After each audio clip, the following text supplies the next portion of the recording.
Back to my channel. কেমন আছো তোমরা সবাই? ঠান্ডাতে আশা করছি ভালো আছো। এখানেও প্রচুর ঠান্ডা পড়েছে। আজকে হচ্ছে ওয়েডনেসডে। আজকে ফাইনালি মেয়ে স্কুল গেল, যাবে না করছিল। তো ওর ছোটোর থেকে না একটা অভ্যাস আছে, একটু কোথাও লাগলে টাগলে না মানে এমনি করবে, নড়াতে পারছে না, হিলতে পারছে না, এরকম করবে। তো এটা দিনে দিনে বাড়ছে। এমন কিছু লাগেনি, লাগলে পরে তো আমি নিজেই পাঠাতাম না স্কুলে। তো বুঝিয়ে বাজিয়ে পাঠালাম স্কুলে। আর আজকে মোটামুটি ওয়েদারটা ঠিকই আছে, রোদ উঠেছে বেশ ভালো। এই যে ভালোই রোদটা উঠেছে। সবাই উঠে গেছে ঘুম থেকে, ও ফ্রেশ হচ্ছে, মা নিজের কাজ করছে, বিছানা ফিছনা কিছু তুলছে মনে হয়। আর আমিও এবারে ফ্রেশ হয়ে গেছি, এবার যাচ্ছি গিয়ে এবারে রান্নাটা বসাই আর কি। আজকে বাঁধাকপিটা করব, দেখি একটু মাছ নিতে যাওয়ার ইচ্ছা আছে। যদি এই সামনে মাছবেলা একটা বসে আমাদের এখানে, যদি এ বসে থাকে তাহলে এর থেকেই নিয়ে চলে আসবো। বাজারে আর যাবো না, ভালো লাগে না বাজারে যেতে একা একা। রোদটা বেশ ভালো লাগছে, ভিতরে যেতে ইচ্ছা করছে না। মানে এইবারে জানুয়ারি মাসে বলতে পারো বেশ অনেক দিন পরে এরকম রোদ উঠছে। অন্তত তো সব সময় ফগি ফগি হয়েই গেছে। মায়ের এগুলো সব শুকিয়ে গেছে, খোসাগুলো শুকাতে দেয় না, মটরশুঁটি আছে, গাজরের খোসা। চলো কাজে লাগি। রোদটা ভাল লাগলে বললে আর কি চলবে, কাজ তো করতেই হবে। তো এই চেয়ার নিয়ে আমি রোদে বসে থাকতে পারবো? কাজে যাই। বিছানাটা কিন্তু কি সুন্দর রোদ এসছে দেখো। এই ঠিক এই রোদটা না যখন মানে যাওয়ার রোদটা যখন হয় এই 4টার দিকটা, তখন এই ধরনের রোদটা আমার খাটে আসে। ওই 3টা থেকে 4টা অবধি আমার খাটে থাকে, মানে আমার খাটে বলতে আমাদের রুমের খাটটাতে। আর এইদিকে মায়ের রুমটাতেও তাই আসে ওরকম সময়তে। আর এই টিভির রুমটাতে সকাল থেকে আসে রোদটা। ভাত হয়ে গেছে, বাঁধাকপির তরকারি বসিয়ে দিলাম, আর এখানে টমেটো পোড়া হচ্ছে। পরোটা করে দেবো, কিনে নিয়ে চলে যাবে, আর আমাদের জল খাওয়ারও হয়ে যাবে। তারপরে দেখি দুপুরে কী রান্না করি। অফিসে বেরিয়ে গেছে, মায়ের ব্রেকফাস্ট হয়ে গেছে। আজকে আমার না আর খেতে ইচ্ছা করলো না, তাই আমি আর খাইনি। বিছানা তোলা হয়ে গেছে, এই যে এই জামা কাপড়গুলোকে গুছাবো। একটু খাটটা ঝেড়ে নিচ্ছি। আর এই যে মহারাজ বসে থাকেন, এটাকে বলি বক্সে ঢুকিয়ে দিই, সেটাও ঢুকাতে দিবে না। না, আর এই সারা রাত আমার ওই পাশে শুয়ে থাকে। জামা কাপড়গুলো গুছাবো, তার আগে একটুখানি দোকানে যেতে হবে। দোকান থেকে আনবো হচ্ছে ডিম। গেছিলাম না মাছ আনতে যাবো, আমাকে বলেছিল বাজারে যেতে, কিন্তু মন নেই যাবার এখন। জন্য এখানে ডিম নিয়ে আসি। রান্নাঘরটা দেখি কেমন হয়ে আছে। এই দেখো,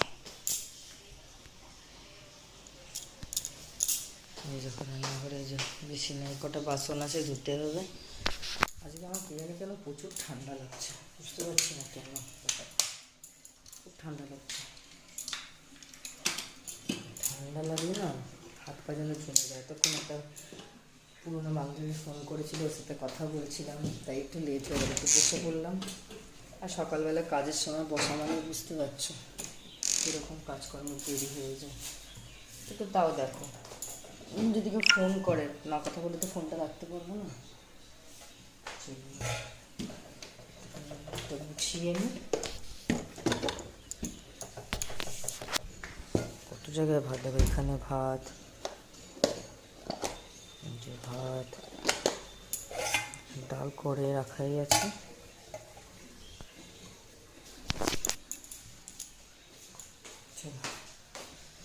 ফটাফট করে কাজগুলো সারিয়ে না। মেয়েটাকে সকালে স্কুল তো পাঠিয়ে দিলাম, আমি চিন্তাও লাগছে কি আমি পাটা ব্যথা করছে কেন, সকালে তো পেটটাও ঠিক ছিল না একটুখানি। তো তারপর আমি জিজ্ঞেস করলাম যে এখন ঠিক আছে, শরীরটা এখন যদি খারাপ লাগে তাহলে বল। তো বলো না আমি এখন ঠিক আছি। জানি না, আমাদের মাদের তো সবই জানা বলো, শাসন না করলেও হয় না। আর শাসন করলে সবাই ভাবে মা কম ভালোবাসে, মানে মা বকছে, দেখো কেমনি বাচ্চার কষ্ট বুঝছে না। কিন্তু দেখো যদি শাসন না করি না, পরে গিয়ে এটা ওর জন্যই খারাপ হবে। এই যে অভ্যাসটা থেকে যাওয়া, কোথায় কোথায় স্কুল অ্যাবসেন্ট করে, এটা তো ভালো জিনিস না। সেই আর কি। একটা জিনিস দেখবে, এই দেখো আমার জানলার বাইরে গাছটাতে কত সজনে ডাঁটা হয়েছে, এই দেখো ভর্তি। একদিন পেরেছিলাম পেরে আর করেছিলাম সজনে ডাঁটা আলু দিয়ে পোস্ত করেছিলাম। কিন্তু না পোস্তটা না দেখে গরমের দিনেই ভালো লাগে, বেশ টক ডাল দিয়ে পোস্ত খেতে ভালো লাগে। এই শীতকালে ভালো লাগে না পোস্ত, তার নতুন আলুর পোস্ত তো একদমই ভালো লাগে না খেতে। আলুগুলো সে ঠান্ডা হলেই চেয়ে চেয়ে থাকে একবারে।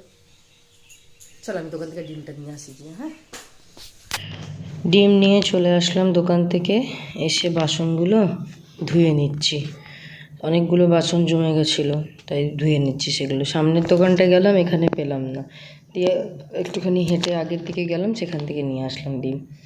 এই আমাদের বাড়ির সামনে যে দোকানটা আছে না, এটা অনেক ভালো, সকালবেলা 5:30টার সময় খুলে যায়। কিন্তু কালকে ওর কাছে ডিম শেষ হয়ে গেছিলো, তাই আমাকে একটুখানি হেঁটে আগে যেতে হলো। সেদিকেও কাজগুলো পড়ে রইলো। এসে এনে আগে চেঞ্জ করে ফটাফট করে বাসনগুলো ধুয়ে নিয়ে রান্নাঘরটা ক্লিন করে নিচ্ছি। ক্লিন করে নিয়ে তারপরে বাকি সব কাজ করব।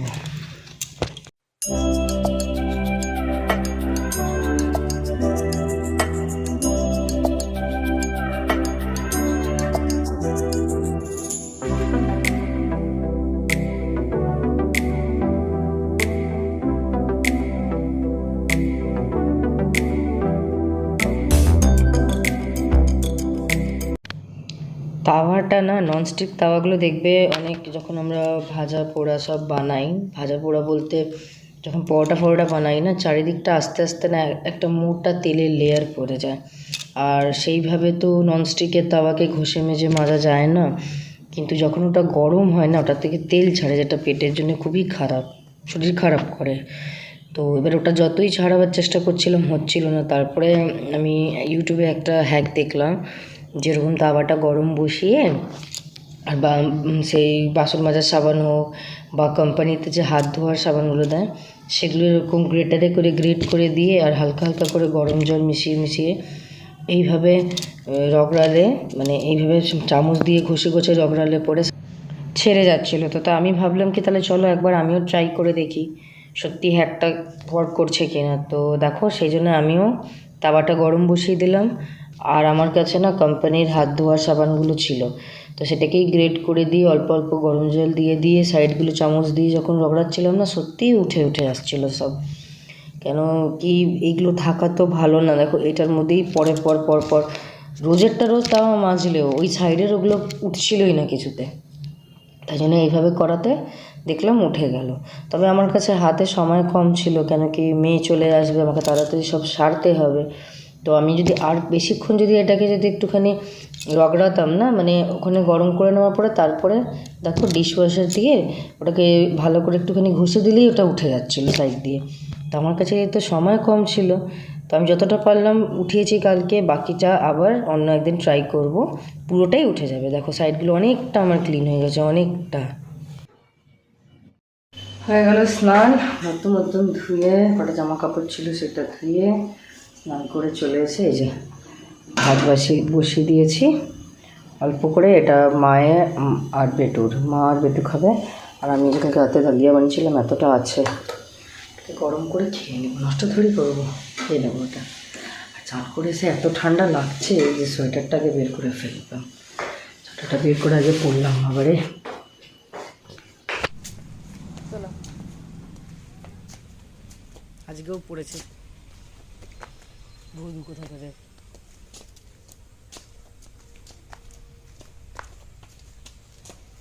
চলো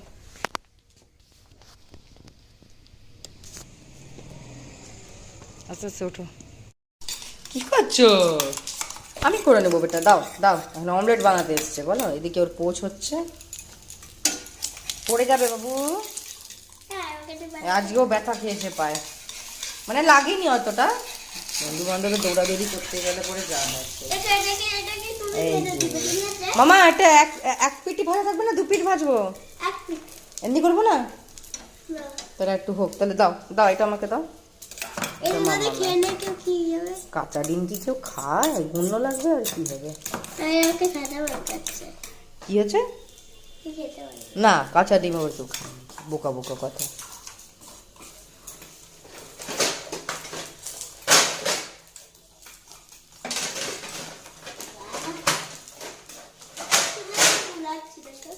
গুলাচ্ছ?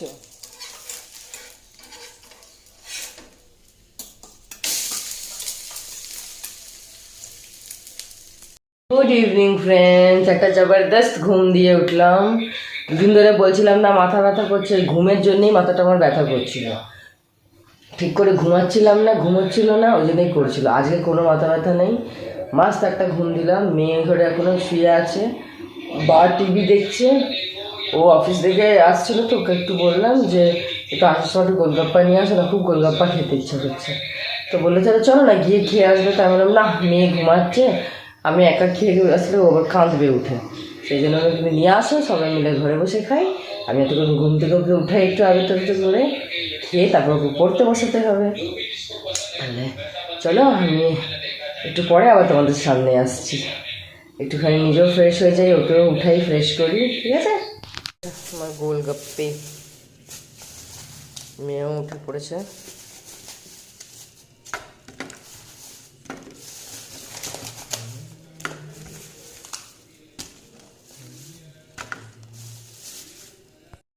রেডি আমার গোলগাপ্পা, জল, ফুচকা, মশলা। চলো, ফুচকা সামনে রেখে এরকম চুপ করে থাকা যায় না, ফটাফট নিতে হয় আর ফটাফট খেয়ে নিতে হয়।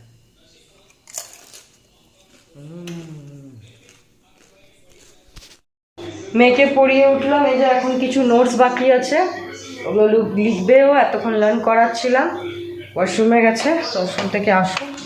আর আমি এবার রান্নায় লাগিয়ে আছি, অনেক লেট হয়ে গেল, 10টা বেজে গেছে। এদিকে চার টিফিনগুলো আছে, পরে দিচ্ছি, আগে রান্নাটা কমপ্লিট করিনি। রান্নাঘরের অবস্থা দেখো, সব দুপুরবেলা এই রান্নার কাপড়গুলো সব ধুয়েছিলাম, টিফিনগুলো সব মাজা হয়েছিল না, সব ছড়ানো, সব গুছিয়ে নিই, গুছিয়ে কাজে লাগি।